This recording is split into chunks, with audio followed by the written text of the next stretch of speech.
it allows you, when we talk about burnout, especially to, you can work hard on your thing, but then you can go like get a massage if you want. And it's like 10 or $20. You can actually go to nice restaurants. It's like 10 or $20.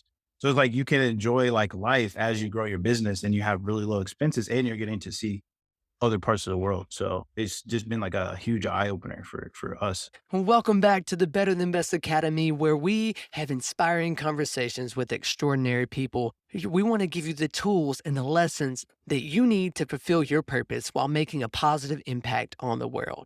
Now, let's dive into today's episode. Today's guest is nothing short of extraordinary. He helps content creators, he helps coaches, right? He helps coaches on Yeah. YouTube, and he's a part of this thing called Content Made Easy. I love that. His name is D Green. Man, D, I'm so excited that you took the time and be a part of my show, and I'm really excited for what you have to share with my audience of awesome creative people. But D, since we just met formally, it's great. It's great to meet you. And a lot of my audience might not know who you are. I would love to open up our conversation with the question is, who is D Green? Yeah, man. Appreciate you having me on. I think that's the first thing. Sure. Appreciate you taking the time to, For sure. to invite me on. I mean, essentially, like you said, I'm the founder of Content Made Easy, entrepreneur, digital nomad. So currently recording this on here with you in Budapest, Hungary, actually. So I'm from Wow. the States. We've been Awesome. traveling since 2021. And to keep it short, man, like I started on YouTube back in like 2012. I was rapping, producing, and somebody's like, yo, you should have like a vlog. Like all these other rappers and people have like a vlog that like they're posting and you can see what they're doing. And it'd be cool to show like your story of like being a college student. I was going to Indiana University to where like you're blowing up.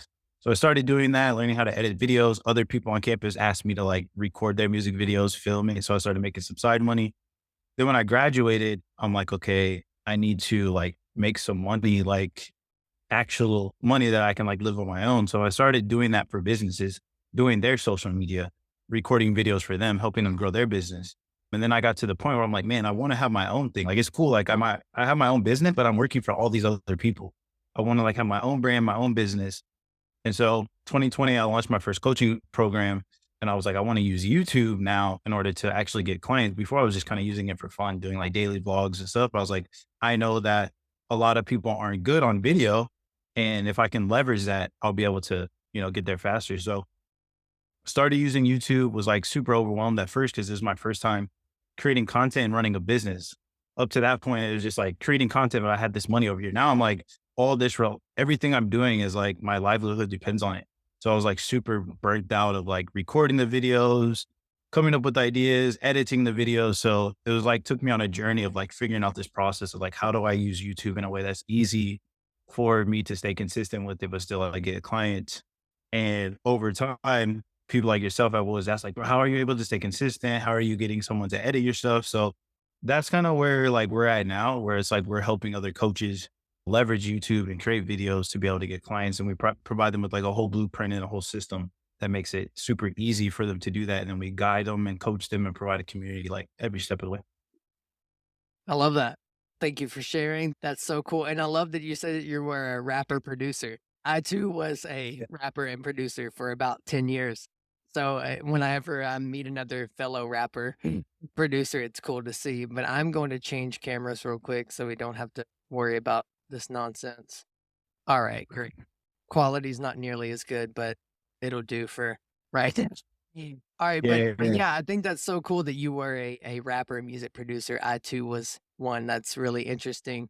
And I also think it's interesting how you, through learning how to do the video thing through that, you then started helping other people. Cause that was the same thing with me. I was a rapper, producer, learned how to do the audio, started editing. Actually, one of our overseers at my church was the CEO for a successful YouTube channel ministry. And I worked there for 4 years helping with their YouTube channel. So it was really interesting to see how our next is connected to our now.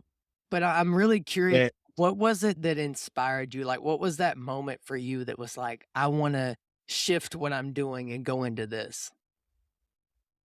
In terms of shifting from what I was doing at what point. And so let's go back to maybe the rapping. So you were rapping, producing. What was it that kind of shifted you out of that into more focusing on weren't you first making content for other people before you became a coach? Yeah. So like I was man, I remember when I was like super heavy into music, a couple of things happened. The first thing is like someone just like broke into our place and stole like all my computers, all my cameras, like every it took me to where like I don't even have the stuff to record anymore. I don't have a camera, I don't have a computer, like that. So next thing was like I remember my engineer one day is like, bro, we need to hurry up and finish like this mixtape you're working on because I'm gonna try to walk to California from Indiana. I'm like, bro, you like at this point, like I'm getting on like World Star Hip Hop, all these different sites. Like it's like the buzz is starting to grow a little bit, you know, like I'm getting connected with different artists like on school. Like they used to have like Mac Miller, Lil Wayne, like all these people coming. So it's like I'm connecting with people. And I'm like, bro, this is like the probably the worst time you could do that. But he's like, I want to find myself and all this stuff. So he left. I didn't really have someone to record. So after I graduated, then I was living in another city. I was actually working for like the UPS store, like not really making any money, trying to figure out what I was going to do. So then I just took a risk, moved to Orlando. So my family was there.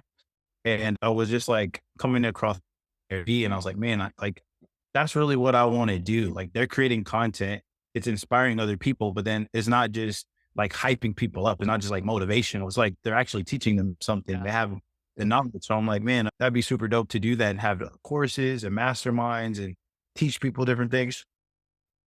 And one of my cousins one time was like, hey, I'm thinking about firing our marketing company that we're working with. I know you know how to do some stuff. Do you think you could just do this stuff?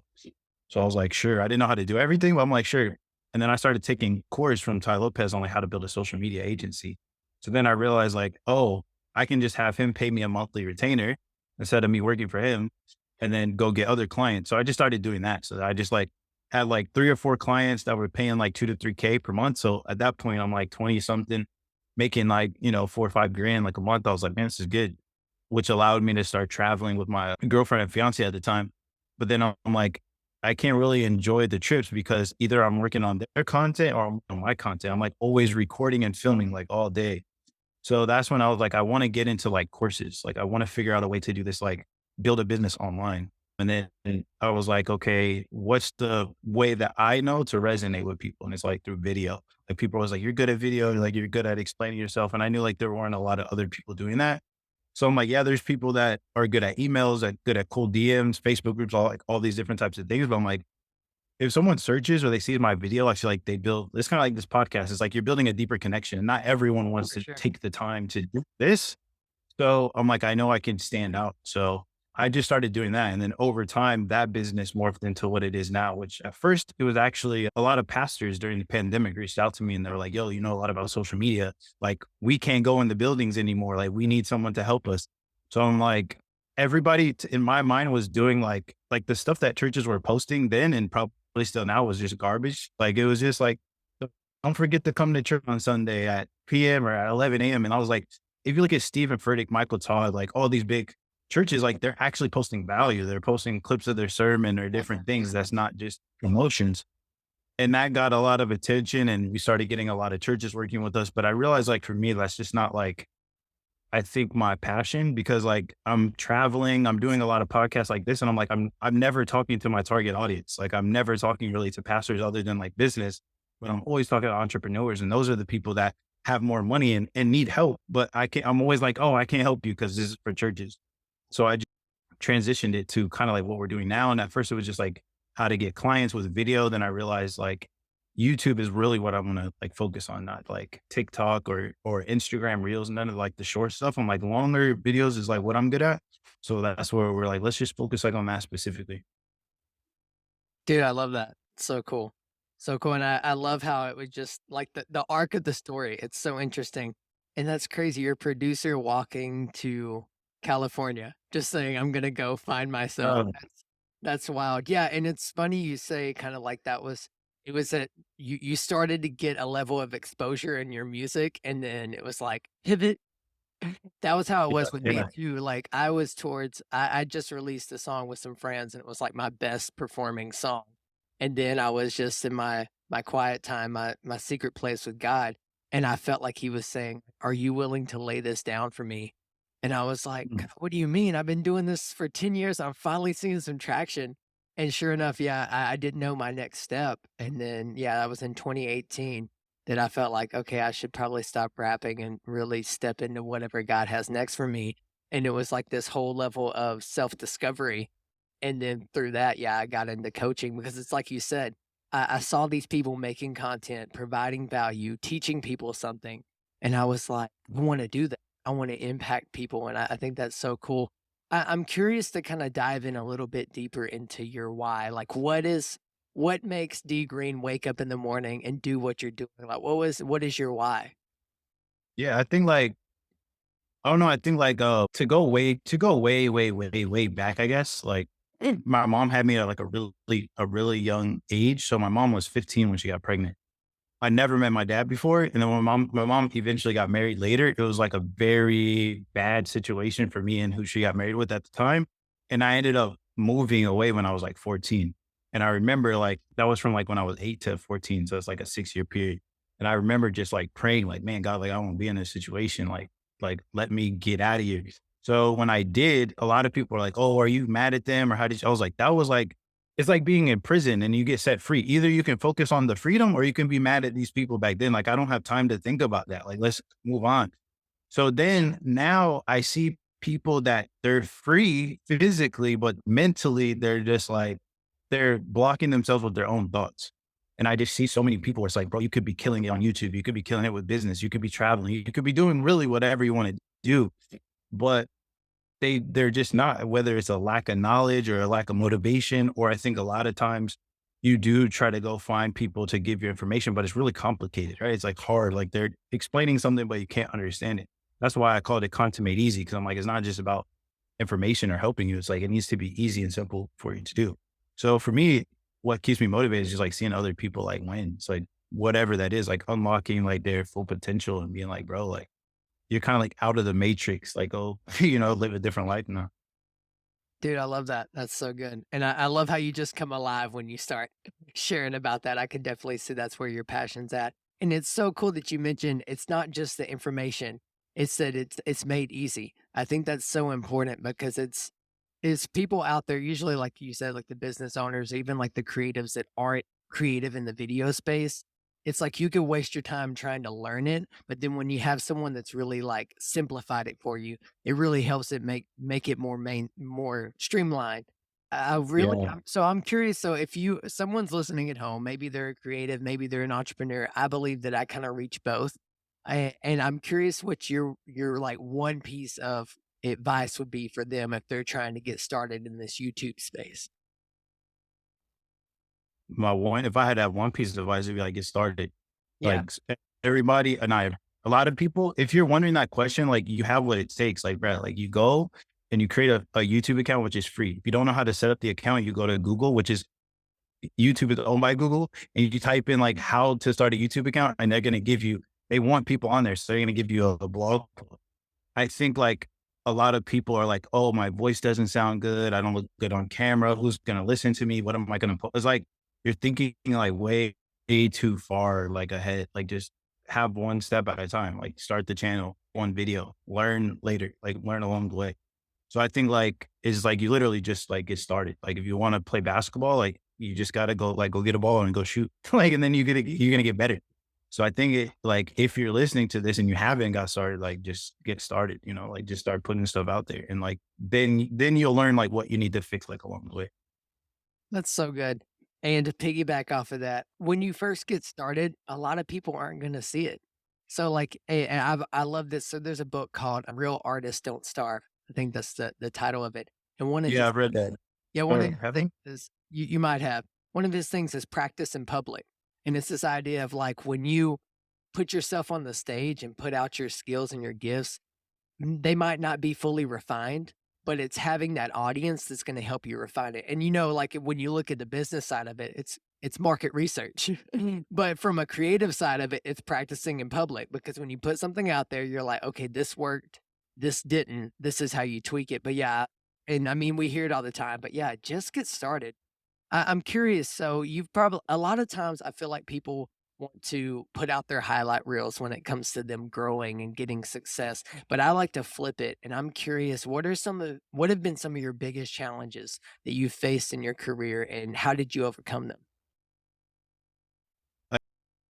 Hey, I just wanted to pause here and give you the opportunity to either apply to be a guest on this show or give you the opportunity to work with me as your coach. To do that, you will find either of those links in the description that'll say either be a guest on the show or book a free 30-minute Zoom discovery call. Each path will get you headed towards living your most creative and fulfilled life as you learn to live better than best. All right, now back to today's conversation. I think like recently is just like knowing what the heck you're doing. You know what I mean? Like you get to points where like the money isn't coming in the way that you want. Like I remember when we were living in Mexico, there was like a month. I don't know if it was a whole month, but it was a definitely like a couple of days to a couple of weeks where I remember it was like me, my wife, and then our daughter. Like we had to like go out to eat and share like a thing of pasta, bro. Like I'm a big dude, so like for me, it wasn't enough, you know. And it's thinking like how are we gonna get out of this to where we can make money, travel? Like what do we do? And I think like for me, and you'll probably be able to resonate this, but I think what I learned is like some stuff isn't figure outable. Like some stuff, it's like, yeah, you gotta like work hard, figure stuff out. But some stuff is like, bro, like God is just gonna like he's gonna provide a way. Like it's not for you to figure that thing out. And so like from that time period, I ended up having to go into a hostel because I didn't have the money to stay in a place that I wanted to. Ended up meeting one of my friends, Lucia, that me, her, and my wife ended up going to Tulum together and making a friendship. She is from Croatia that was living in Budapest, and she's the reason why later, like a year later, we ended up even coming here to visit, liked it, and we've been here for a year. But during that time, I'm like, oh, I gotta figure this out. Like I shouldn't be here. I shouldn't be doing this. So I think what I've learned over that time is like you gotta do your best to learn, put in the work, but some stuff is just like God has a purpose for whatever it is that you're doing. And it's like if you're doing your best, like you can't stress about it. Like that's not going to help. So you have to just learn how to be calm and I think stay focused and stay committed and determined like through the process. Like no matter how bad you feel like it's getting. I love that, and I love that perspective of you said it, some things aren't some things you can't figure out, and I Right. think that's the hardest thing as creatives, as entrepreneurs, as problem solvers. We want to fix the problems, and sometimes we have to get to a space, and I think it's when we get to that space when we're fully surrendering to God's will for our life and not just our own will, that we have to trust Him in the unknown. Because I mean, when I jumped out on this coaching journey, it's 2020. It was probably in the middle of the pandemic, and we were having our first son, and I just felt led that I'm gonna be a stay-at-home dad for a year, and I took literally a year off of work, and it was in that time God still provided. Thankfully, my wife has a great career as a hairstylist, but even then, like, in the midst of a pandemic, God's still providing, like, because I mean, she can't go Right. cut hair, but it's just looking back, it still amazes me. It's like when we choose to go all in and commit to Sure. God's plan is for our life, then, like, we can't fail. Because even if we do fail, like, He's still going to make it for our good, and I think that's so important, and it's so like, so many people get so caught up in almost forcing something to happen that it's in the forcing it that we burn out. It's in the forcing Right. it that Right. we just get into this space of like, "Is this what I'm supposed to do?" I know you've probably been there before, and you listen at home, I'm sure. When you're at the messy middle of your dreams and your purpose, when it looks like there's no end in sight, you're like, "What do I do?" But in those times, I'm always reminded, like, we have to celebrate how far we've came. 'Cause it's so easy to see that the finish line is like, you can't even see it, like, you're squinting trying to see it in the future, you're like, "Where is this gonna happen? Like, when will I arrive?" But you gotta look back and see how far you've came. It's like those incremental pieces of growth that you get along the way. Earlier, you mentioned burnout, and a little bit of what I help people with and my stuff is burnout, and I'm just curious, on your journey, obviously, you mentioned it, you've been burnt out. At some point, we get burnt out. It's awful, it sucks. But I'm just curious, what have you done to combat the burnout that you've been facing in your life? It's a good question. I did a YouTube video on it. I forget exactly what I said in that video, but if anyone wants to look that up, like to see that, I think like just in general, I think one of the things that I try to do is like remember like what has happened in the past, right? Like there's times for all of us when we're like super stressed, like how was I going to pay this house? How was I going to do that? But it's like you're here now, like you figured it out. So just reminding yourself of like, bro, there's a future version of yourself that's probably looking out for the version of you now, but just like X a little bit. And I think too, like not like realizing that like we're living life. You know what I mean? Like, and life isn't just one thing. It's not just, oh, I got to get ripped in the gym. It's not just like, let's get money. It's like a fullness of life. So you could have a day where you're like, your business is garbage, but like make it better by hanging out with someone or making their day better or going to the gym or whatever. So, and I think too, like just taking those breaks that you need, you know what I mean? Like I think just realizing that it's okay to take breaks. I think as entrepreneurs, like we see everyone's like, oh, I'm always hustling. And at a certain point you need to, but also just relax like when you need to. And like we've been talking about, like let God take control over some of it. Like just like, yo, like you got to do your best when you're on the podcast, but also trust God that He's going to give you the right people, not just like, oh, I got to stay up every day, all day, trying to get people on here. And if they're not, I feel like I'm a failure. Like that's not the strategy. So I think it's just giving yourself like that, like you got to know what you can do and do you can give God the rest. And then I think just trusting like the process. Like you can't be thinking like these negative thoughts, like, what is it? If it doesn't work or what's going to happen, just believe that it will. Come on. That's so good. And you said it right there. What I always tend to say, I feel like I'm a broken record to my podcast audience, but it's this importance, this necessary need to slow down. And it sounds so counterintuitive, but if we can slow down to speed up, and essentially it's this idea of Sabbath rest will find us whether in delight or discipline. And it's this idea of, I don't know about you, but when I've been going and going and going and not taking care of myself, my body will literally get physically sick. I will meet Yeah. exhaustion. But if I choose to plan rest, and rest doesn't have to look like I'm going to sleep for hours. Rest can look like doing those tasks, those activities that bring you joy. In the creative space, I love the practical idea of, say, for instance, like you're a musician, and musician is what you're going after, that's what your career is. What other things are you creative that bring you joy? Like maybe it's Right. paint, or maybe it's find that activity and do that activity, because it's when you step away from the thing that you feel like you're supposed to go after all the time, then you have a fresh perspective of it. And I love that you mentioned approach life holistically. It's like you said, you could be crushing it in your business and then your marriage could be in shambles, then you're still not winning in life. Or like vice Right. versa. Your marriage can be amazing and then the business can be shambles, and then you're not able to fully provide for your family. And it's like you have to look at it holistically. And when we can do that, it's when we really are able to find that fulfillment, find that joy, and really beat burnout. But man, I'm so passionate about that because it's something that I find dear to a lot of what I've experienced in my own life. And I really appreciate you sharing. I will definitely want to check out your video about it because I'm all interested in seeing Yeah. all your content. But with that said, I want to pause and give you that chance for people to find you, because I know we didn't. Usually, I fill up a little form, but I'll get the links and stuff from you later so I can put it in the description. But I'd love for you to take a second, let the people know listening and watching where they can find you, how they can connect with you.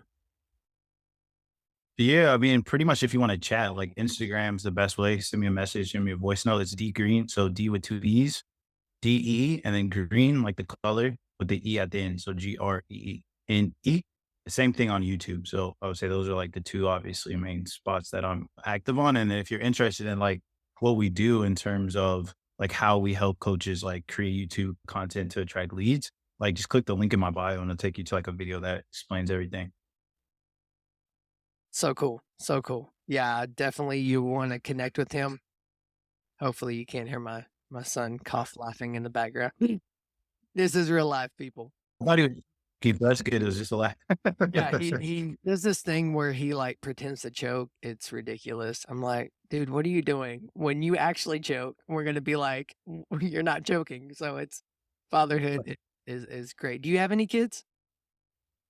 My wife had a daughter before we got married, but she typically lives with us half and half of the year, but she's 11. So That's cool, that's cool. How's okay, that's the question I wanted to circle back to. So you're what the world now coins the term digital nomad, I guess you could say, because yeah, you're traveling abroad.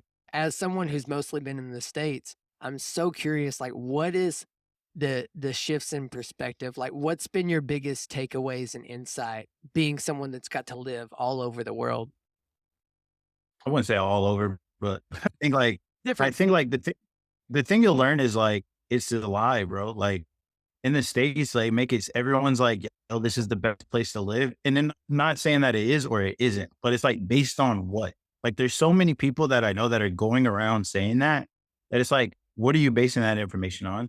And then a lot of people, it's like, well, I love the freedom we have. It's like based on what? Like, how do you know what other freedoms other people have and what they don't? And let's imagine that the United States is the best place to live. Is the city that you're in the best place to live? Probably not. It's people in these little cities talking about like it's the best. It's like, bro, fun. the where you live is garbage compared to some other places in the world. Maybe if you're talking about country to country, yeah, but there's some really amazing cities. So I think like we, or at least for me, like we don't show enough in America, like how modern places are. Like here, like the taxis are like Teslas and it's like so clean, but it's like you would never see that on the media.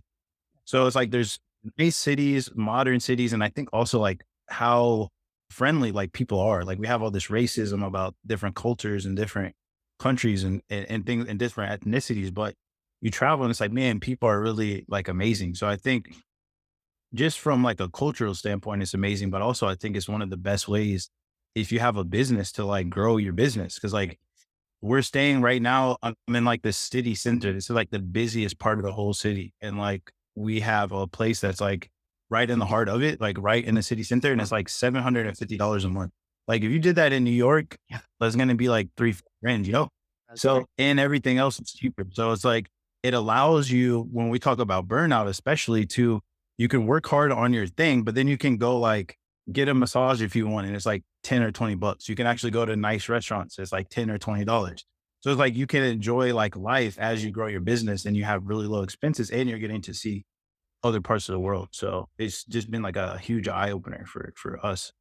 Man, that's so good. Yeah, I heard it I read it in a TD Jakes book, like, so long ago, and it's this idea of exposure, and I feel like so much especially growing up I grew up in a super small town, and I moved to a slightly larger town, but, I mean, I'm in Texas, so I'm not far from Dallas, so I understand, like, Dallas as far as in the space of thing, but I think it's so important, and I'll be preaching the same thing you do, despite not being at a level to travel yet, it is so important to, like, really get out of that small town mentality that thinks, "Oh, this place that I'm in is amazing." But just because you're a big fish in a small pond doesn't mean that, like, that's gonna translate when you are in the ocean. And a lot of people don't realize Right. that. I really would encourage people listening and watching at home is go out and even travel. Like, I'm not saying, like, you have to full on go move to another country, even though I think that would be amazing, and it's definitely on my long-term bucket list, but I love hearing the perspectives of everyone else, and that's what I find was one of the most beautiful things that came out of the pandemic for me is this need for Zoom and talking to people all over. Like, the guy that helps me with my Twitter right now is from Sweden, and I'm just like, "This is Switzerland," and I'm just like, it's so cool to be connected with people all around the world, and it'll be Right. when I go visit them one sometime, it'll be neat. But I just think it's so important to and this is obviously a tangent from what we were talking about, but I feel like it's interesting and people need to hear it, is, like, stop with this closed-minded mentality of, like, your 10-mile, 50-mile radius around you is the best there is, because there's not. Like, go travel, go get some Right. stamps on your passport. Also like if you're a believer and you're listening to this or just like a believer in general, the cool thing about like being over on this side of the world, like Europe and closer here is like you are near, if not in places that are mentioned in the Bible. Like New York, Dallas, like that stuff ain't mentioned. And like you realize like the farther you get away from that stuff, like the more it's been translated, watered down, like it's not the same Yeah. traditions. So it's just cool. Like you have like friends here that's like, bro, they're like from Egypt, like where that stuff happened. Like Israel is here. Like, and it's like when they're telling you about history, they're like using BC. Like we don't have anything really in the States that's like, they're Yeah. like, this BC is like this 1800, you know what I mean? So it's like the different thing is really cool. Like, and just this like, I mean, you're in places that they have mentioned in the Bible, even if it's just like a Spain or Greece or Italy or something like that. But it like the culture, just to I think it's worth just seeing, like you said, even if it's not to live, but to just go visit. It's just like it really opens up your mind to just like how many different possibilities and different cultures like are out there and different ways to live too. So cool. So cool. Man, and on this, and obviously the history is so interesting, and that's really cool that they use BC. Man, I definitely want to go visit over there in the near future. But I love to think about also what the future holds for us in general and those watching that obviously have big dreams. I feel like a lot of times we overestimate what we can do in a year and underestimate what we can do in 10 years. And I'm curious to ask you, what would you love to create in the next 10 years? What I love to create in the next 10 years, I would say I would say 2 things. I would say, like, massive impact in a massive community as well. So, just making impact on the people I meet in person, people online, whoever, and then I would love to just build a community of, like, people that we're helping, and then those people are going out and helping more people as well. You're at the end of your life. You had an amazing 95, 100 years, however long you plan to live on this earth before obviously going to heaven and living eternally with Jesus. For most of us that are listening, I love that aspect. But you're at the end of your life. What do you want to be remembered for? I would say, like, the impact, like, on other people. That's so good. That's so good. Man, D, I really do appreciate you taking the time to be on this podcast. And I know that you brought some great insight and fresh perspective to my audience. And I'm glad that they have an opportunity to reach out to you if they have questions on this space. Yeah, no, I just appreciate you for having me on, man. I really appreciate you reaching out and setting this up. For sure, man. I appreciate the connection and I look forward to connecting with you more. Thank you so much for watching and listening today. Let's stay connected. You can either click on the video or click that little subscribe button so we can stay connected. And also be sure to follow me on Instagram and TikTok at coach.redwallace to get more consistent encouragement and motivation to live your better than best life.